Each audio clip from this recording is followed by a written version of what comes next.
What is Islam? By Maulana Tariq Jamil Sayed. اسلام کیا ہے تو ہم اللہ کے رسول سے ہی پوچھ لیتے ہیں۔ ایک شخص آئے جبریل انسانی شکل میں آ کر کہنے لگا یا رسول اللہ مل اسلام، اسلام کیا ہے؟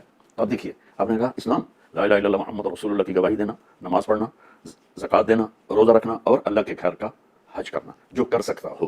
یہ ساتھ لگا دیا کہ سب پہ فرض نہیں، زکوٰۃ سب پہ فرض نہیں، روزہ، نماز، ایمان، یہ تین چیزیں۔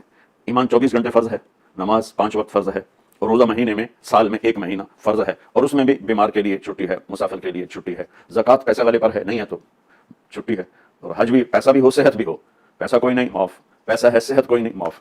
اب اسی بات کو میں، یہ ہے ابتدائے اسلام۔ انتہائی اسلام کیا ہے؟ میرے نبی سے ایک شخص نے پوچھا یا رسول اللہ مل اسلام، اسلام کیا ہے؟ اب آپ کا جواب اور ہے، کیا مطلب ہے کہ اب آپ اسلام کی انتہا بتا رہے ہیں، چونکہ یہ سوال آخری حج کے موقع پر عمر بن عبسہ رضی اللہ تعالیٰ عنہ نے آپ سے سوال کیا جب اسلام مکمل ہو چکا ہے، یا رسول اللہ مل اسلام، اسلام کیا ہے؟ تو آپ سنیے کیا خوبصورت جواب ہے۔ تو آپ نے فرمایا اطعام الطعام وطیب الکلام، اسلام ہے میرے عزیز میٹھا بول بولنا اور کھانا کھلانا۔ سبحان اللہ، کیا خوبصورت اسلام بتا۔ By Dr. Israr Ahmad. اس لیے کہ ہمارے ذہن میں اسلام کا تصور مذہب کا ہے، دین کا ہے ہی نہیں۔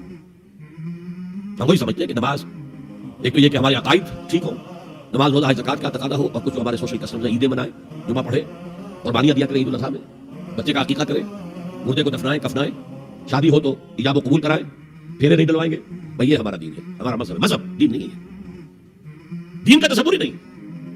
ہم اتنے خوگر ہو گئے محکومیت کے کہ دین کی اقامت کا تصور، دین کو غالب کرنے کا تصور ہمارے ذہنوں سے نکل گیا، ذہن میں ہے ہی نہیں۔ علماء کو بھی اجنبی سی بات لگتی ہے، یہ کیا بات کر رہے ہیں، یہ تو اجنبی سی بات ہے، اس لیے کہ ہمارے ذہنوں سے تصور نکل گیا۔ پہلے مسلمان بادشاہ تھے، ملوکیت تھی، وہ اسلام تو نہیں تھا۔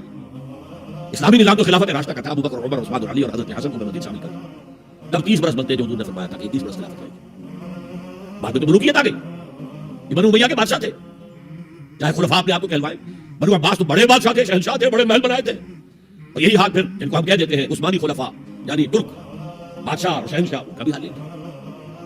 اسلام کا اس کے بعد آ گئے انگریز نے کہا قانون ہمارا ہوگا، کرمنل لا ہمارا ہوگا، CRPC ہماری ہوگی، سول لا ہمارا ہوگا، نظام ہمارا ہوگا۔ ہاں نماز پڑھ سکتے ہو، روزہ رکھ سکتے ہو، ارے کوئی تم سے، تمہارے مذہب سے کوئی دشمنی نہیں، بلکہ انگریز نے تو بڑی رعایت کی تھی۔ اس نے کہا تھا تم اپنے فیملی لاز بھی اپنی مرضی سے جیسے چاہو طے کرو۔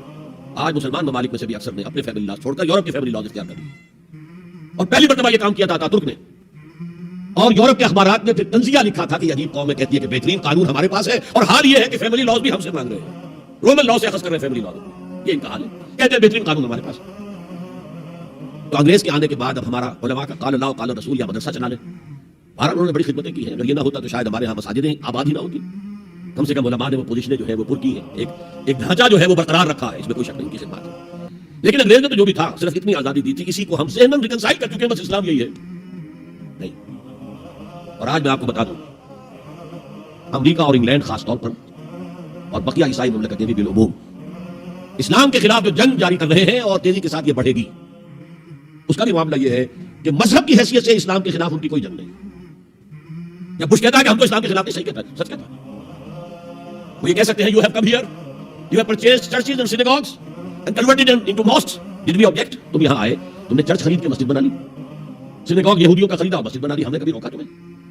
تم نمازیں پڑھتے ہو، ہم نے روکا، روزے رکھتے ہو، ہم نے روکا، بلکہ رمضان میں وائٹ ہاؤس میں ایک افطاری بھی دے دیتے ہیں تمہیں سیریمونیل، تمہاری عید ہے، بقرعید ہے، ہم کو موبائل اسٹیمپس جاری کر دیتے ہیں، عید کا جو ہے ڈاک کا ٹکٹ ہے اور یہ بقرعید کا ہے، تو مذہب سے تو ہمیں کوئی اعتراض نہیں، لیکن اسلام کا سیاسی، معاشی اور سماجی نظام nothing doing, we will not bear it، نظام ہمارا ہوگا۔ اور سمجھ لیجئے یہ تاریخ نے پورا سرکل ایک گھیرا پورا کر لیا ہے۔ وہ جو مولانا حالی نے کہا تھا، اے خاصا ہے خاصان رسول وقت دعا ہے، امت میں تیری آ کے عجب وقت پڑا ہے، وہ دین جو بڑی شان سے نکلا تھا وطن سے پردیس میں، وہ آج غریب الغرباء ہے۔ کس شان سے نکلا تھا اسلام، اور آج بالکل ریورس ہو گیا معاملہ۔ اسلام نے یہ کہا تھا اسلام لے آؤ، ہمارے برابر کے بھائی ہو جاؤ گے۔ ہم یہ بھی نہیں کہیں گے ہم پرانے مسلمان ہیں، سینئر مسلمان ہیں، ہمارے حقوق زیادہ ہیں، تم نیو کمرز ہو، نو مسلم ہو، تمہارے حقوق نہیں، بالکل برابر۔ یہ نہیں تو اسلام کی بالادستی قبول کرو، چھوٹے ہو کر رہو، ہاتھ سے جزیہ پیش کرو، یؤتوا الجزیۃ عن ید وہم صاغرون، پھر تم یہودی رہو مذہب کے طور پر، نظام ہمارا ہوگا، دین حق کا، وہ غالب ہم نے کرنا ہے، محمد رسول اللہ بھیجے گئے دین کو غالب کرنے کے لیے۔ ہمارے اندر طاقت نہ ہو تو کیا کریں، مجبور ہے، لیکن طاقت ہو اور پھر دین کو غالب نہ کریں تو ہم تو غدار ہیں اللہ کے۔ لہٰذا کیا کہتے تھے، ایمان لے آؤ برابر کے ہو جاؤ گے، نہیں تو رہو تم عیسائی رہو یہودی رہو مجوسی رہو. ابھی شروع میں ان تین سے ہی معاملہ تھا نا. لیکن اسلام کی بالادستی نظام ہمارا ہوگا, باقی تم نیچے رہو. اور اگر یہ بھی منظور نہیں تو آؤ تلوار ہمارے اور تمہارے درمیان فیصلہ کرے گی. یہی بات تھی کہ نہیں؟ آج وہی بش کہہ رہا ہے نظام ہمارا ہوگا, اس نظام کے نیچے تم رہو, مسلمان رہو, ہندو رہو, عیسائی رہو, کچھ رہو. یہ بالکل برعکس کیفیت ہوگی. آج کا مسلمان جو ہے ان چیزوں سے اس لیے ذہن غافل ہے کہ حضور کی اتنی تاکیدی حدیث انی آمرکم بخمس اللہ امرنی بہن بالجماعت والسمع والطاعت والہجرۃ والجہاد فی سبیل اللہ کبھی ممبر سے نہ سنائی گئی, نہ کبھی سنی گئی.